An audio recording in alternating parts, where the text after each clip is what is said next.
Shipwrecked Sailor is a tale by the Colombian author Gabriel Garcia Marquez. It recounts the harrowing experience of a sailor who survives a shipwreck and finds himself stranded on a deserted island. The ship set its sail from Alabama to Colombia with 5 shipmates: Velasco, Caraballo, Castillo, Rengifo, and Herrera. The narrator finds themselves alone in the ocean after a ship sinks and disappears. They hold onto a bobbing crates and contemplate the sea, finding no evidence of a shipwreck. However, they hear shouts nearby and recognize the voice of Julio Amador Caraballo, a tall, well-built officer who yells at someone to hold on to the ship. The ship's disappearance is a tragic event that left the narrator in shock.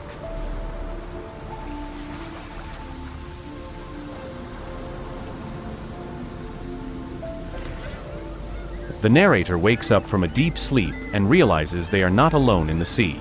Their mates are shouting and trying to stay afloat.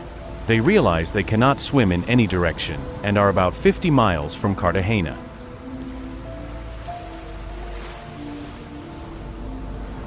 They think they can hold on to the crate indefinitely until help arrives, knowing that other sailors are in the same predicament.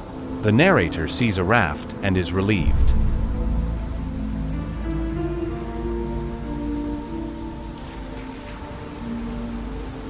Two life rafts appeared on a wave, and none of the mates could reach them.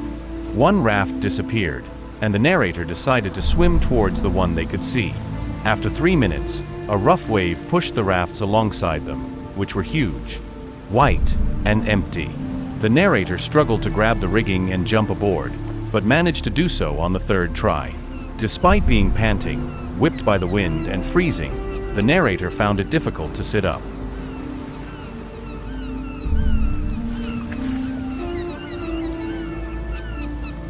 Castillo and Caraballo were on watch when an accident occurred, with Castillo holding on tight to Caraballo's neck. They floated amid scattered cargo, about 10 meters away. Luis Rengifo, trying to stay above water with headphones, lost his life jacket. He cried, "Fatso, paddle over here," even if he hadn't seen him. The scene highlights the importance of safety and communication in a dangerous situation.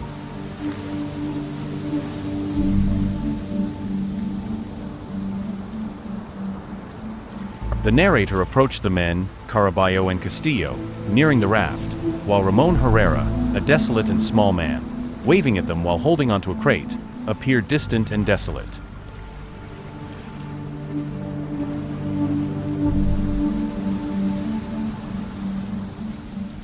The narrator decides to paddle against the strong winds in a life raft, unable to advance more than a meter.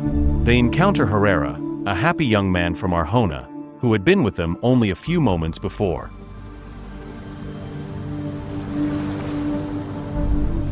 The raft is nearly 2 meters long and heavy, making rowing against the wind difficult.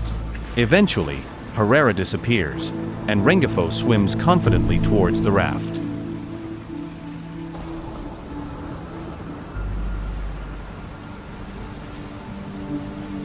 Caraballo and Castillo were close, but a wave lifted the raft and the mast of the small ship sailed away from the narrator.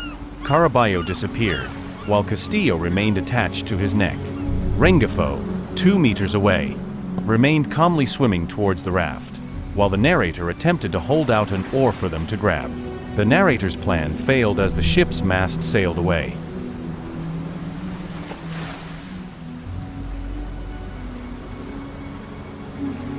The speaker, exhausted, attempted to prevent the raft from moving by placing an oar in the water. Rengifo, exhausted, paused, raised his arm and shouted, "Fatso, row over here," as he held his headphones aloft.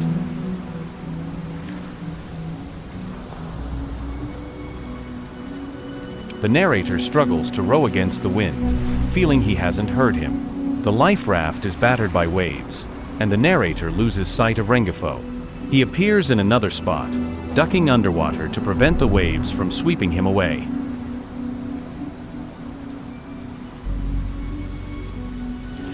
The narrator holds out an oar, hoping Rengifo can reach it. However, he appears tired and loses heart, calling to the narrator again, sinking and saying, "Fatso."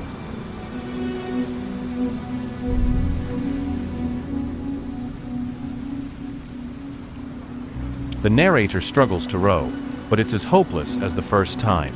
They try to help Rengifo reach the oar, but Rengifo's raised hand sinks.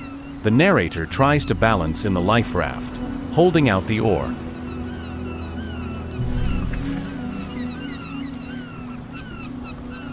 They search for someone to surface, but the sea is clear and the wind blows against their shirt. The cargo disappears, but the mast grows more distinct, proving the ship hasn't sunk.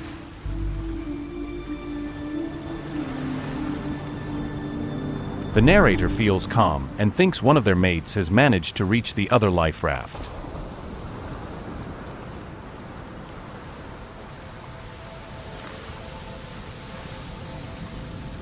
The narrator reaches a small ship with 6 unprovisioned life rafts, apart from rowboats and whalers. It's possible that some of their mates have reached other life rafts, as they reach their own.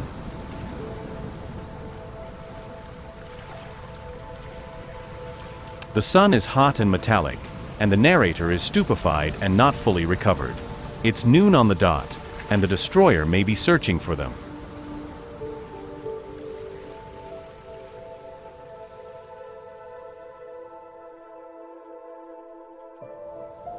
Rengifo asked the narrator about the time of the disaster on a small ship, which was 11:30. After checking the time, it was noon. It took only 10 minutes for the narrator to reach the life raft and rescue his shipmates.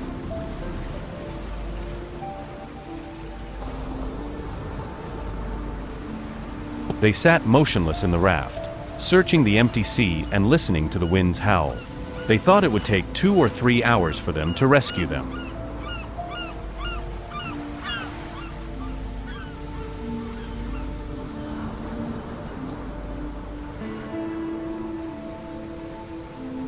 The narrator, alone at sea for 2 or 3 hours, struggles to resign to the situation, unable to find food or water. The sun burns his head and dry skin, hardened by salt. He loses his cap and splashes water on his head, waiting for rescue.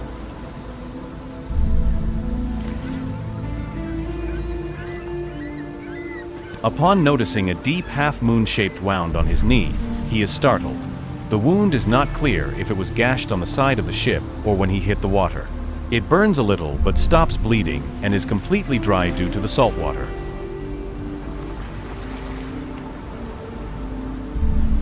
The narrator is unsure if they gashed it on the side of the ship or hit the water.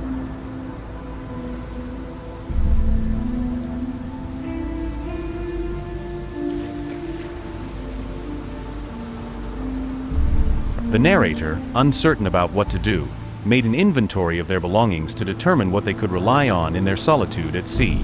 They had a watch, a gold ring, and a chain with a Virgin of Carmen medal.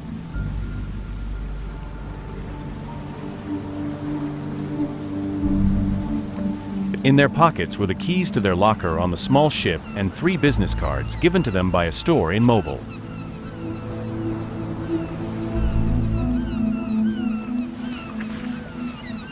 They read the cards repeatedly to distract themselves until they were rescued.